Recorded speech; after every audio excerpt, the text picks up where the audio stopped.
thousand stars above the night, but we forget to see the light.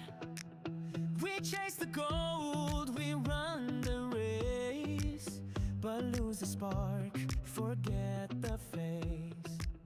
Can you hear the word? Latar belakang kasus manipulasi laporan keuangan PT Garuda Indonesia tahun 2018 menjadi sorotan karena perusahaan mencatat pendapatan yang belum diakui. Hal ini bertentangan dengan prinsip akuntansi, khususnya PSAK 23, dan menimbulkan kerugian publik terhadap transparansi keuangan perusahaan.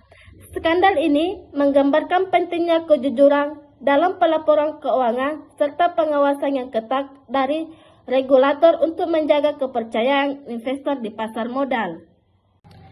Profil perusahaan PT Garuda Indonesia (Tbk) merupakan maskapai penerbangan nasional Indonesia yang melayani lebih dari 90 destinasi domestik dan internasional dengan konsep layanan Garuda Indonesia Experience yang menonjolkan keramahan khas Indonesia. Perusahaan ini mengoperasikan lebih dari 200 armada pesawat melalui dua merek utama, yakni Garuda Indonesia dan Citylink. Adapun sejarah perusahaan, PT Garuda Indonesia bermula dari Indonesia Airways yang didirikan pada 26 Januari 1949 oleh Angkatan Udara Republik Indonesia. Namun, Garuda Airways resmi digunakan pada 28 Desember 1949 setelah pengakuan kedaulatan RI oleh Belanda. Sejak itu, Garuda terus berkembang menjadi maskapai nasional, mulai dari penerbangan domestik hingga internasional, termasuk penerbangan haji dan ke Eropa, serta diresmikan sebagai perusahaan negara pada tahun 1950. Adapun visi dan misi. Visi menjadikan perusahaan penerbangan yang handal dengan menawarkan layanan yang berkualitas kepada masyarakat dunia menggunakan keramahan Indonesia. Misi sebagai perusahaan penerbangan membawa bendera bangsa Indonesia yang mempromosikan Indonesia kepada dunia guna menunjukkan pembangunan ekonomi nasional dengan memberikan pelayanan yang profesional. Pemegang saham maksimalkan nilai grup untuk pembelian saham yang baik di antara maskapai rasional. Pelanggan memberikan keramahan Indonesia dan pengalaman terbaik dunia kepada pelanggan. Proses menerapkan kepemimpinan biaya dan sinergi dalam kelompok. Karyawan melibatkan karyawan yang bersemangat dan bangga pada salah satu perusahaan yang paling dikagumi untuk bekerja di Indonesia. Nah, selanjutnya jumlah karyawan PT Garuda Indonesia Tbk.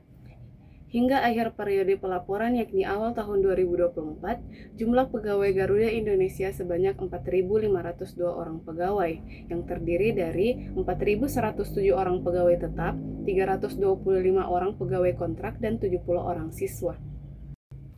Jumlah cabang PT Garuda Indonesia.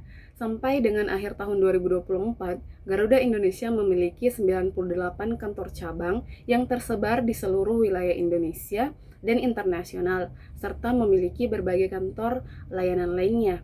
Jumlah destinasi Garuda Indonesia per akhir tahun 2024 berjumlah 51 rute penerbangan ke 39 destinasi domestik, serta 20 rute penerbangan ke 15 destinasi internasional. Selanjutnya adalah kronologi fraud pada PT Garuda Indonesia. Di sini dapat dilihat dalam laporan laba rugi PT Garuda Indonesia pada pendapatan lain-lain bersih, terdapat pendapatan kompensasi atas hak pemasangan peralatan layanan konektivitas dan hiburan dalam pesawat dan manajemen konten sebesar 239.940 US dollar. Nah, berikut adalah kronologinya. Pada tanggal 31 Oktober 2018, Garuda Indonesia menandatangani perjanjian kerjasama dengan PT Mahata Aeroteknologi atau Mahata mengenai penyediaan layanan konektivitas dalam penerbangan dan hiburan dalam pesawat. Yang kedua, Garuda mengakui pendapatan dari perjanjian tersebut sebagai penghasilan dari kompensasi atas pemberian hak kepada Mahathir sebesar 239,94 juta US dollar, termasuk bagi hasil dari Sriwijaya Air. Kemudian, pendapatan tersebut seharusnya belum diakui karena kontraknya bersifat jangka panjang selama 15 tahun. Oleh karena itu, OJK menemukan ketidaksesuaian dalam laporan pendapatan perjanjian dengan Mahathir. Pendapatan yang seharusnya belum bisa diakui telah dicatat pada laporan keuangan tahun buku 2018. Pengakuan prematur ini menyebabkan laporan keuangan mencatat laba, padahal secara real perusahaan mengalami kerugian. Kejanggalan ini ditolak oleh dua komisaris dan akhirnya terbukti sebagai manipulasi, sehingga laporan keuangan tahun 2018 oleh PT Garuda Indonesia harus disajikan ulang. Baik, di sini saya akan melanjutkan bentuk manipulasi dari PT Garuda Indonesia, yaitu yang pertama, pengakuan pendapatan prematur. Yang kedua, melanggar PSAK 23 paragraf 14. Dan yang ketiga, tidak sesuai dengan prinsip akuntansi akrual. Dan yang keempat, mengelabui investor dan publik. Kemudian, sanksi yang diberikan oleh Otoritas Jasa Keuangan atau OJK terhadap Garuda Indonesia. Yang pertama yaitu denda 100 juta untuk perusahaan, denda 100 juta untuk direksi, dan denda 100 juta untuk komisaris yang menandatangani laporan. Kemudian, pembekuan izin selama 12 bulan terhadap akuntan publik Kastner Sirumapea, dan instruksi untuk restatement laporan keuangan.